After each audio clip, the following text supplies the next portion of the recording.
नमस्कार, सलाम, सत श्री अकाल। मैं शाइस्ता अमन अख्तर सीटेट के पेपर 2 के आपके एसएसटी के लिए पेपर लेकर आई हूँ आज।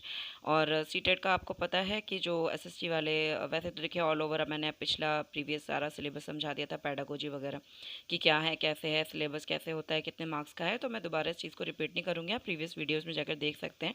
दूसरी बात है, काफ़ी लोगों को ये सिलेबस पता भी होता है मोस्टली। दूसरी बात ये है कि एसएसटी का जो सिलेबस है वो उनके लिए होता है जो एसएसटी के लिए एग्ज़ाम दे रहे हैं, यानी एसएसटी चूज़ किया है। और बाकी साइंस और मैथ्स का जो है उनके लिए होता है जो साइंस और मैथ्स के टीचर बनना चाहते हैं। ठीक है, तो मैंने यहाँ पर अभी एसएसटी के सीटेट के पेपर 2 के नोट्स आपके लिए कुछ बनाए हैं। इसमें मैं आपको नोट्स भी हैं, थोड़े से इंपॉर्टेंट टॉपिक भी कवर करने वाली हूँ, समझाने वाली हूँ, और 2-3 क्वेश्चंस भी हैं जो इसके अंदर मैं आपको समझाऊंगी। और वो क्वेश्चन यकीन मानिए इतने इंपॉर्टेंट है कि उनमें से आना 90% ऑलमोस्ट चांसेस रहते हैं कि वो क्वेश्चन आते हैं। तो क्वेश्चन जो आते हैं, देखिए जाहिर सी बात है, हम कोई मकान बनाते हैं, उसका बेस हम जब तक नहीं लगाएंगे, बेस हम स्टार्ट नहीं करेंगे ठीक से, हम मकान का बेस नहीं बनाएंगे, तो नींव नहीं रखेंगे अच्छे से, तो मकान भी तैयार नहीं होता। तो थोड़ा सा आपको आधार समझना पड़ेगा, नींव मजबूत करनी पड़ेगी, ताकि आप इन फ्यूचर भूलें ना। कोई रट्टाफिकेशन करेंगे, रट्टा आप करते जाएंगे तो वो तो फिर आसान है, आप रट्टा कर सकते हैं, लेकिन फिर चीज़ें भूलने में बहुत ज़्यादा तेज़ी होती है फिर उससे आपको। ठीक है, तो चलिए अब हम अपना बिना टाइम वेस्ट किए अपना पेपर को स्टार्ट करते हैं। यहाँ पर आप देख पा रहे हैं मैंने लिखा हुआ है जलमंडल, स्थलमंडल और वायुमंडल। ठीक है, जलमंडल, स्थलमंडल, वायुमंडल। ठीक है, ज्ञानदीप एजुकेशन एकेडमी से मैं शाइस्ता अख्तर आपका ये टॉपिक फिर से करवाने जा रही हूँ। तो चलिए स्टार्ट करते हैं। जलमंडल, स्थलमंडल, वायुमंडल। सबसे पहले हमें जलमंडल समझना पड़ेगा। ठीक है, जलमंडल जो है वो 71% जो भाग है वो जल से ढका रहता है, और ये बात हम अच्छे से जानते हैं। ठीक है, 71% भाग जो है वो जल से ढका रहता है, जिसके देखो क्या होता है कि जल से जो ढका भाग है, क्या होता है, महासागर जो रहते हैं ना उनका जल स्थिर नहीं रहता।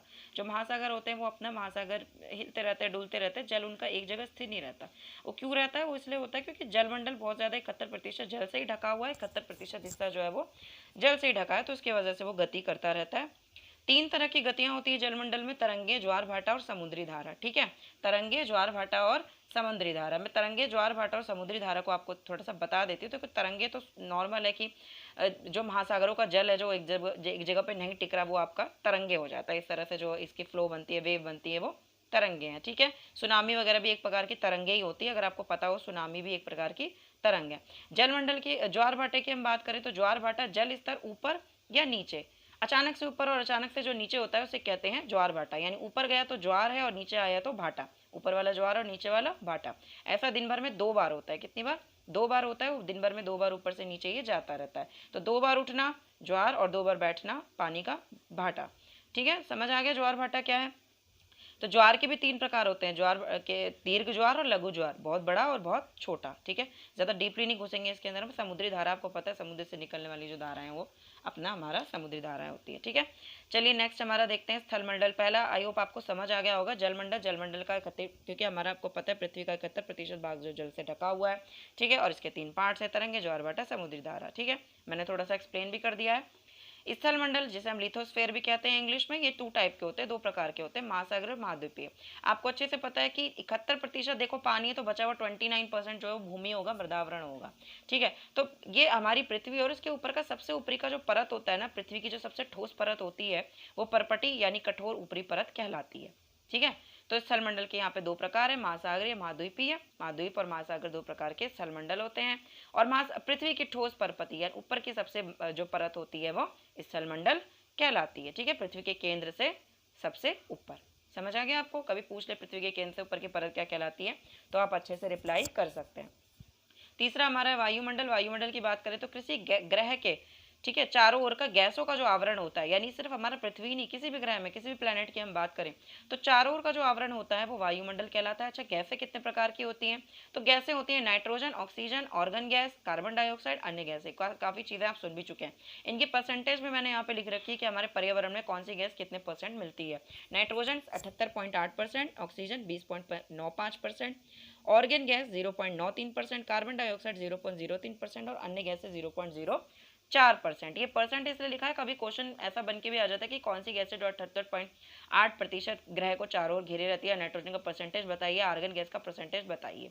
ठीक है, तो आई होप आपको ये, आप इसकी स्क्रीनशॉट ले लें या फिर इसको लर्न कर लें, ज़रूरी है, इंपॉर्टेंट है। दूसरी बात हम कर ली तो उस पर प्लेट्स, मैंने यहाँ पर एक टॉपिक लिखा हुआ है, एक मैटर लिखा हुआ है, स्थल मंडीय प्लेटें जिन्हें हम कहते हैं। भूपर्पटी, भूपर्पटी मैंने अभी बताया कि भूपर्पटी कठोर ऊपरी परत जो होती है, भूपर्पटी में अनेक बड़ी कुछ छोटी कठोर या असमान आकृति की जो प्लेटें बनी होती है, कोई छोटी कोई बड़ी कोई कठोर, ठीक है, जिन पर महाद्वीप और महासागर, क्या क्या, महाद्वीप और महासागर दोनों टिके हुए हैं, दोनों टिके हुए हैं, वो आपकी क्या हो जाती है, स्थलमंडलीय प्लेटें हो जाती हैं, ठीक है, कभी पूछ लें, ये भी तो इंपॉर्टेंट है। वायुमंडल की संरचना की बात करें तो 5 परतें पाई जाती हैं वायुमंडल में आपकी, क्षोभ मंडल, समताप मंडल, देखिए वायुमंडल मैंने आपको गैसें बताई हैं अभी सिर्फ, तो अभी वायुमंडल की संरचना बाकी है। क्षोभ मंडल यानी ट्रोपोस्फेयर, ठीक है, और ये पृथ्वी की सबसे नज़दीकी वाली जो परत है, ठीक है, आई मीन जो गैस है, देखिए जैसे ये है, ठीक है, तो पृथ्वी के जो सबसे नज़दीक वाला है ना वो क्षोभ मंडल है, ट्रोपोस्फेयर जिसे हम कहते हैं। समताप मंडल स्ट्रेटोस्फेयर, मध्य मंडल जो बीच में होता है, आयन मंडल आयोनोस्फेयर, और बाह्य मंडल इसे हम एक्सोस्फेयर भी कहते हैं। क्षोभ मंडल सबसे नज़दीकी परत होती है वायुमंडल के गैस की, ये भी कभी आपसे पूछ लिया जाता है, ठीक है। समताप मंडल में क्या क्या एक्टिविटी होती है, इसी बात पे आप सर्च करिएगा, प्लेन का चलना, प्लेन कौन से वायुमंडल में चलता है, कौन सा वायु सपोर्ट करता है, समताप मंडल है वो। क्षोभ मंडल, समताप मंडल, मध्य मंडल, ये सब आपको पढ़ना पड़ेगा थोड़ा सा डीपली, ठीक है। ज़्यादा वीडियो लॉन्ग ना हो तो मैं आगे बढ़ रही हूँ, आप थोड़ा सा उसके बारे में डीपली पढ़ सकते हैं अच्छे से, मैं कोशिश करूँगी कि मैं इसके नोट्स बना के लाऊँ। कौन सा कथन सत्य है, क्वेश्चन मैंने यहाँ पर लिखा हुआ है, जो बल पृथ्वी के आंतरिक भाग में घटित है वह अंतर्जनित बल कहलाते हैं, ठीक है, जो बल पृथ्वी की सतह पर उत्पन्न होते हैं वो बहिर्जात बल कहलाते हैं, ठीक है। तो इसमें से कथन सही कौन सा, तो दोनों कथन सही है, क्योंकि आंतरिक भाग में जो घटित होता है पृथ्वी की आंतरिक भाग, अंदर के भाग में, उसे अंतर्जात कहते हैं, और जो बाहर के होता है उसे बहिर्जात। हिंदी में, इंग्लिश में इसे एक्सोजीनियस और इंडोजीनियस भी कहते हैं, एंडोजीनियस और एक्सोजीनियस, ठीक है। पृथ्वी की गतियां इन दोनों बलों से प्रभावित होती है, किन दोनों बलों से प्रभावित होती है, इसी बात पे थोड़ा समझते हैं। इंडोजीनियस और एक्सोजीनियस यानी अंतर्जनित बल और बहिर्जनित बल, दो प्रकार की जो गतियां हैं, बल हैं, इन्हीं से पृथ्वी की जो गति है, पृथ्वी जो मूव कर रही है उसकी गति इन दोनों के हिसाब से प्रभावित होती है, ठीक है। एंडो यानी अंतः और एक्सो यानी बाह्य, और ये लैटिन भाषा के शब्द हैं, कभी पूछ लिया जाए आपसे एंडो एक्सो कौन से भाषा के शब्द है, तो ये लैटिन भाषा के शब्द हैं। और जेनिक, जो जेनिक मैं बोल रही हूँ वो उत्पत्ति है, एंडोजेनिक, तो जेनिक जो है वो उसका मतलब है उत्पत्ति, और एंडो अंतः और एक्सो बाह्य, ठीक है। आई होप आपको पृथ्वी की गतियां समझ आ गई होंगी। नेक्स्ट मैंने यहाँ पर आप देख सकते हैं ज्वालामुखी का थोड़ा सा बताया, मेरी ड्राइंग इज़ नॉट गुड, तो चलिए मेरे को कौन सा ड्राइंग कंपटीशन करना है मजाक कर रही थी, चलिए, तो आपको तो थोड़ी सी आती होगी, देखिए एज ए टीचर हमें थोड़ी बहुत ड्राइंग तो आनी चाहिए, इतना कि हम बच्चों को समझा पाएँ, नहीं तो ज्वालामुखी क्रिया की बात करते हैं। देखिए ये एक ज्वालामुखी मैंने यहाँ पे बनाया, ये इस तरीके की कुछ लाइंस जा रही हैं, ये वाला पार्ट जो है येलो पार्ट है, ये येलो पार्ट है, ये वाला रेड पार्ट है, ठीक है। रेड वाला जो पार्ट है यहाँ से सपोर्ट करके एक नली, एक कीप जो होता है उसकी तरह ये ऊपर भी जा रहा है। अब देखिए ज्वालामुखी हो रही तो अंदर इतना गर्मी हो गई है कि जो लावा फट के वो बाहर आ गया है, समझ रहे हैं आप। विस्फोट होने से जो गैसें और राख निकलती हैं वो यहाँ पे से निकलेंगी। क्रेटर जो होता है, क्रेटर क्या है, तो क्रेटर ज्वालामुखी का मुख होता है, कभी ये भी क्वेश्चन पूछ लेते हैं क्रेटर क्या है, तो क्रेटर ज्वालामुखी का जो मुख होता है, ऊपर का जो उसका मुकुट है उसका, वो भी आप कह सकते हो, मुकुट क्या है ज्वालामुखी का, क्रेटर, ठीक है, मुख भी कह सकते हो। ये येलो वाला जो पार्ट है इसे आप परपटी भी कह सकते हो, इसी क्रस्ट होते हैं, और ये रेड वाला जो मेंटल है, मेंटल पार्ट है, इसी में से लावा मैग्मा वगैरह निकल के यहाँ से बर्स्ट होते, बर्न होते हैं, ठीक है। मैग्मा चैम्बर इसे हम कहते हैं, मैग्मा चैम्बर, इस मैग्मा चैम्बर से नली के द्वारा जो विस्फोट होना है वो शुरू हो जाता है, ठीक है।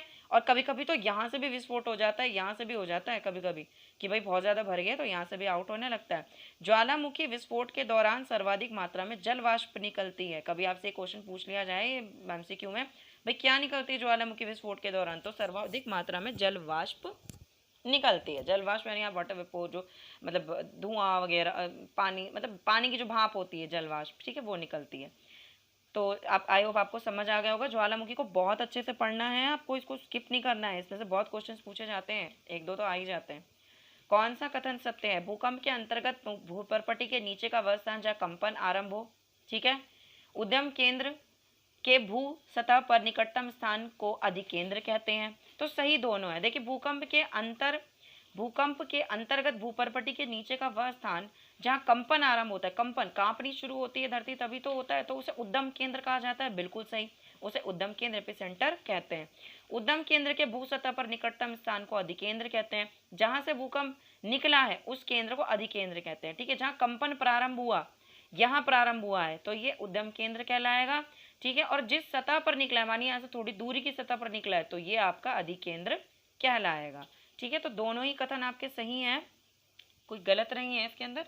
और जो भूकंप है वो सागर में भी आते हैं, मैंने तरंगों के थ्रू आपको अभी थोड़ा सा वो समझाया।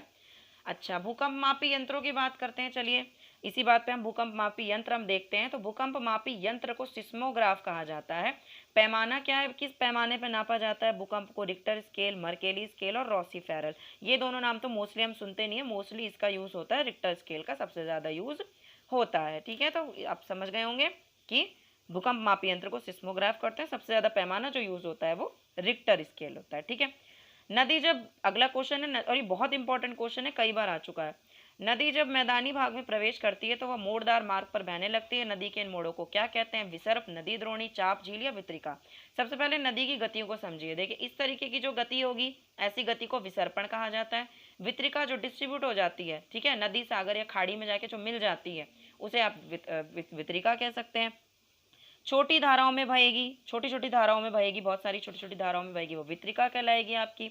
ठीक है, और पहले मान लीजिए नदी यहाँ अब देखिए यहाँ से यहाँ, पहले यहाँ आई, यहाँ थी, तो पहले यहाँ थी, बाद में वो डाउन हो गई। तो जो डाउन है बाद में जहाँ पर वो है, एक अलग ही हिस्सा जो अलग हो गया, पहले यहाँ थी फिर वहाँ थी, ये चाप झील कहलाती है। यानी देखिए मैं आपको एक तरह से समझाती हूँ एक बार फिर से, ध्यान से देखिएगा।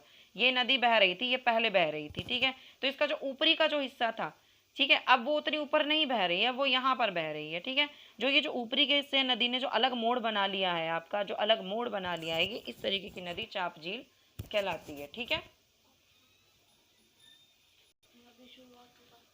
इस तरह से मैंने नदियों के बारे में समझा दिया। तो यहाँ पर नदी के इन मोड़ों को कहते हैं विसर्प। ठीक है, जो इस तरह से मुड़ मुड़ के ऐसे चल के आती है उन्हें विसर्प कहते हैं। नदी द्वारा चापाकार झील का निर्माण किया जाता है। कहाँ पर होता है इसका निर्माण? पहाड़ी भागों में, तटीय भागों में, मैदानी भागों में या तीनों में। तो इसका निर्माण मैदानी भागों में होता है। ठीक है, आज के लिए इतना टॉपिक था, इतना ध्यान से आपको देखना है। धन्यवाद।